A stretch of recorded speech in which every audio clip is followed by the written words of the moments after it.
Numpy, why is number py.array 2.any is greater than 1 false?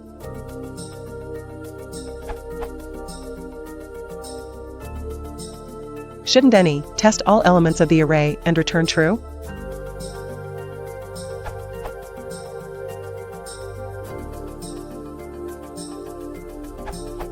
It does return true.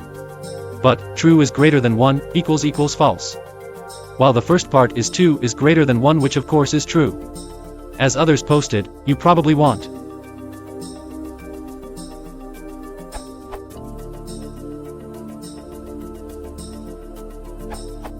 Perhaps you are confusing it with this.